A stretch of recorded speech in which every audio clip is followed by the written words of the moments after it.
Hello Natalie, I'm just going to guide you through how to use the shift keys and the caps lock on this typewriter.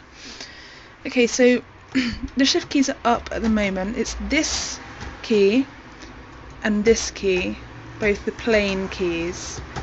Okay, so in order to use them to type in capitals, you need to hold the shift key down and then press your capital letter. Okay, so that's if I'm going to use just one capital, and then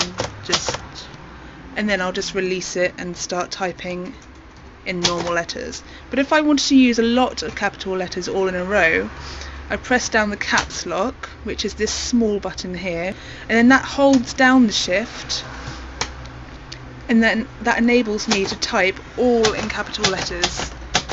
Okay, so, and then to release it, you can press either one of the shift keys and that will release it. So just touch it down and it releases. Okay? So what the margin release does is, if you set your margin quite far into the line and you're starting from midway and then you go on to the next line and you actually want to start the next line further in, then you press the margin release and you hold it down, and as you're doing that you slide the carriage. So you have to press it quite hard, otherwise it won't go in. And make sure you're holding it down, because if you just press it the once, it will just release. As soon as you let go of it, the margin release will go back to its same position.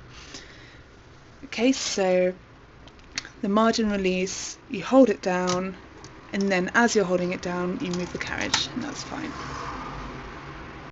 So the way the margin release works is that you press it down like that and it pushes along this black line here that moves every time.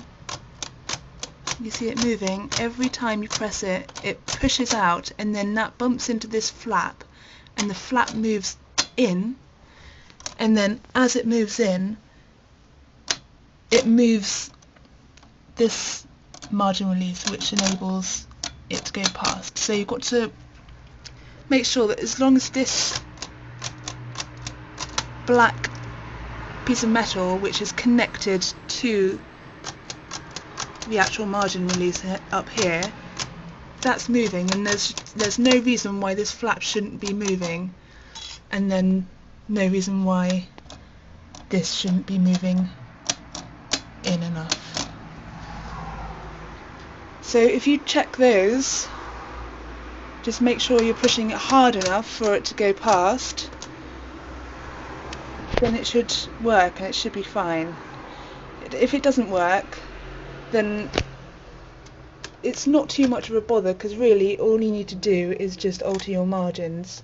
So if you have started your margin in quite far in, and you want to move to the next line, all you would do is just slide it back and just reset your margin. So that's all you would do really. Okay, and then everything should be fine. Thank you.